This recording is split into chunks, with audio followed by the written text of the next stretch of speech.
their personal information protection law prevents the data to be used for consumerism, tracking, spying, or selling that data for any number of mostly nefarious reasons. This means you won't get an ad for cheese on your Instagram because your girlfriend's friend posted about cheese.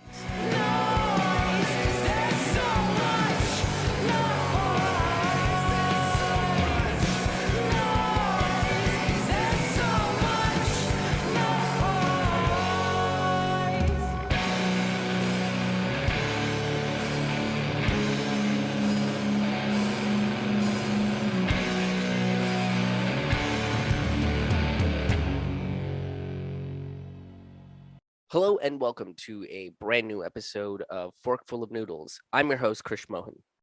Before we get into this episode, I want to let you guys know that if you want to be in the virtual audience for one of these recordings, you can do so by getting a ticket on the last Thursday of every single month, where I do these Zoom shows, and it's a new show every month talking about another kind of big socio-political topic. So if you're interested in that, last Thursday of every month, you can grab your tickets, come join us in the Zoom virtual theater and be a part of these Forkful of Noodles recordings. You can find that ticket information over on my website at krishmohanhaha.com. It's KRISHMOHANHAHA.com. While you're there, you can check out all of my stand-up comedy albums. You can check out past episodes of this show, my interview show, Taboo Table Talk, and the live stream, more riffy show that I do about current events and news stories called Road Reflections. Again, the website is krishmohanhaha.com. It's KRISHMOHANHAHA.com. And if you're interested in supporting this show financially, you can do so on the website as well by making a one-time donation or becoming a sustaining member and making monthly contributions. To those that are already making monthly contributions, I really, really appreciate you guys, and you guys help make this show better with each contribution. All right, now let's get right into the episode. America is also a nation where capitalists run amok. Mega billionaires get to evade taxes regularly and hide their wealth in offshore accounts. That's right. American currency is getting more tans than the American people. The American political system that operates under legalized bribery is wildly corrupt, but at every turn is calling China corrupt. And there's a reason why. China is regulating its capitalists. Since 1979, when China resigned its isolationism and joined the world economy, there have been capitalists that have decided to headquarter themselves there. And thanks to the rapid industrialization of its economy, China has the world record on billionaires, which is another reason America is pissed, because they're no longer number one in the bastard bad boy billionaire department. Now, China has come up with an income cap that says after you make a certain amount of money, you have to give back to the Common Prosperity Program to help the Chinese people. And if they don't, these billionaires get a pretty substantial fine. Encouraging rich people and private companies to contribute back. So this is philanthropy, it's donations. And we've actually seen one after another, these big tech firms, many of them, including like Alibaba, have already gotten hit by these anti-monopoly practices, gotten big fines. Alibaba got $2.8 billion in fines. And soon after came out and said, okay, I'm going to donate $15.5 billion to Common Prosperity. And we've seen that billionaires lining up, huge celebrities, big tech firms, waiting to basically say, okay, we will also pay back. People are framing it as a kind of Robin Hood, but you know, many of these stay very wealthy billionaires, so you don't have to worry about that. There's still some other guys. Yeah, there's still billionaires who just bring a little bit of like Trump change for them. Look, China is also going after big tech as well, particularly companies that deal with transactions. These corporations become micro-lending companies and start acting like a bank. Where especially these companies, they're such mega platforms that they start branching into areas. And for Ant Group or Ant Financial, they were going into the sector of micro lending, financial services, that they were really becoming to be act like a bank without having to follow the rules of the bank. And that is really a red line here.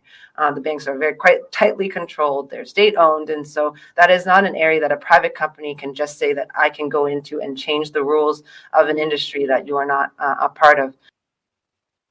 So these companies were subverting government regulation of the banking industry and becoming private banks with a tech focus. This is also known as the American banking industry. China's anti-corruption law is strict enough that billionaires and CEOs themselves are becoming corruption watchdogs. Call me cynical, but I don't see America legislating against billionaires and the CEOs. Billionaires keep getting tax loopholes because they own politicians that write the laws. In China, billionaires don't have any influence over politicians.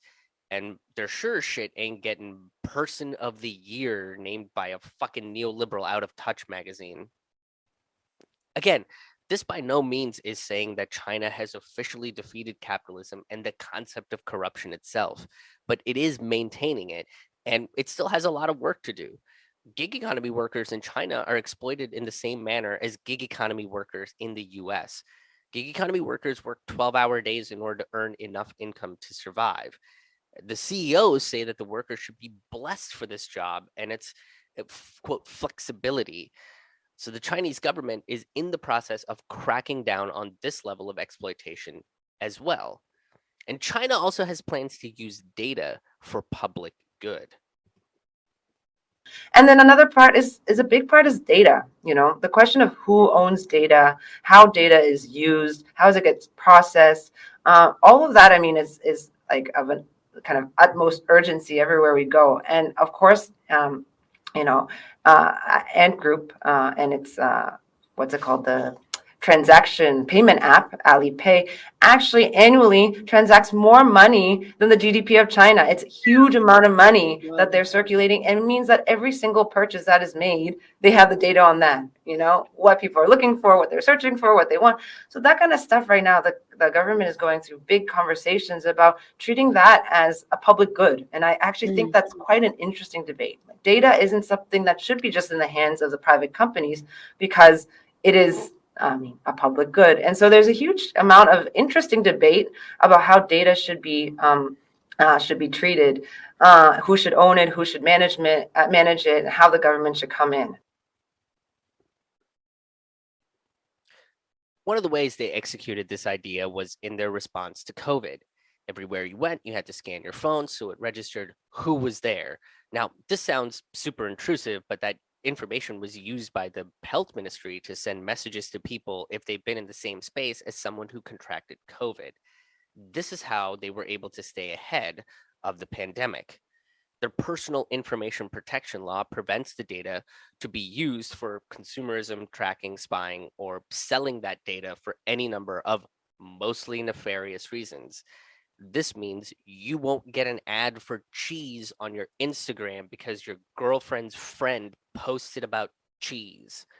And look, that's not really an exaggeration. A few Christmases ago, when I was still married, my ex-wife was looking at a purse. About 10 minutes later, as I was scrolling through Facebook, I got an ad for that exact purse she was looking at on her phone. Now, big tech simps will say it's just a coincidence, or that good old Zuck was trying to help my marriage. But look, I think we all know better. Zuck doesn't give a fuck when he's trying to turn a buck. So the big question here is whether China is a capitalist or socialist country. The mainstream answer is it really depends. But the real answer is that China's perspective is and has been socialist. The goal is to build a socialist society. Land, labor, technology, capital, and data are meant to be used to uplift the lives of every Chinese person. This means that this is a society where individuals live with each other with a collective responsibility.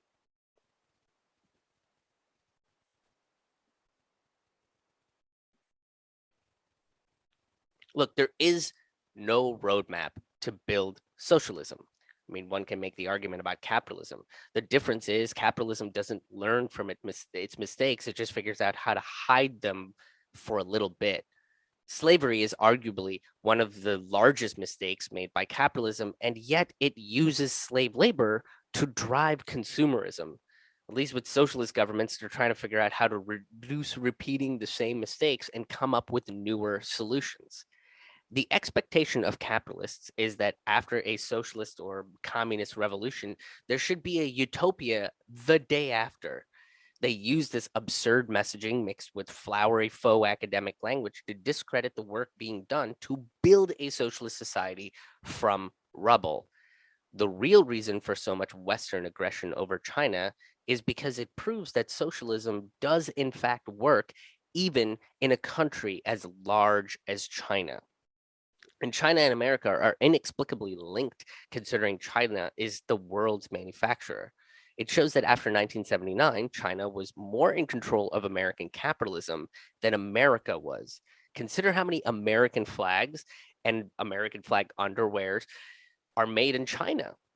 Look, even Marx and Engels talk about marketization being good for creativity and innovation. That's what they did when they opened up to the rest of the world. They figured out a way to use capital to develop social programs and equitable distribution. Look, isolationism is inherently not socialist.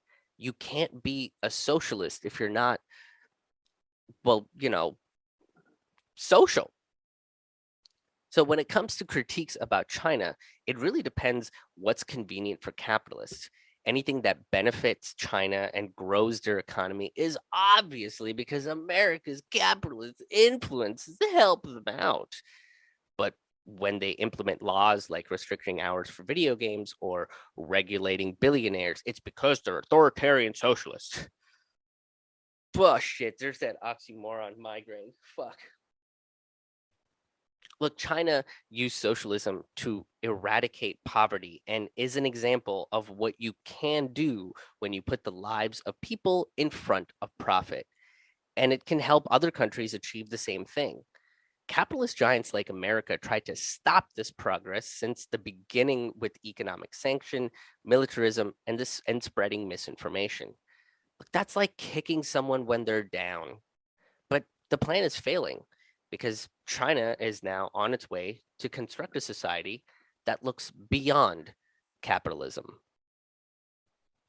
Hey, thank you so much for checking out this video and podcast. If you enjoyed this video, if you enjoyed this episode, please hit the like button. And please make sure that you are subscribed to this channel, whether you are watching this on YouTube or Rockfin or Odyssey or Facebook or listening to the audio version. Please make sure that you are subscribed to receive updates, to know when I'm putting out new videos, because I put out videos on a relatively regular basis. And the easiest way to keep up with everything that I do is by joining my free email list. I send out one email every single Sunday that gives you a list of all of the videos and podcasts I've released. And sometimes you get some bonus short stories and real life stories as well. Not only that, you can also become a sustaining member, making monthly contributions, which gets you a bunch of bonus stuff like bonus stand-up shows, bonus stand-up comedy content, and bonus videos that you get from me as well. So there's tons of bonus stuff that you get by becoming a sustaining member, and you can get tickets to be in the virtual audience of the next Forkful of Noodles recording, which happens on the last Thursday of every month at 8 p.m. All of this information, all of these links are available on my website at krishmohanhaha.com. It's KRISHMOHANHAHA.com. I want to thank everybody that has subscribed, has liked, has shared all of my content, has become sustaining members. You guys are big reasons that shows like this continue to be made, and the quality of these shows continue to improve. So thank you very much from the bottom of my heart. I really, really appreciate you guys. But till the next one, take care of yourselves, take care of each other, and we'll see you on the road.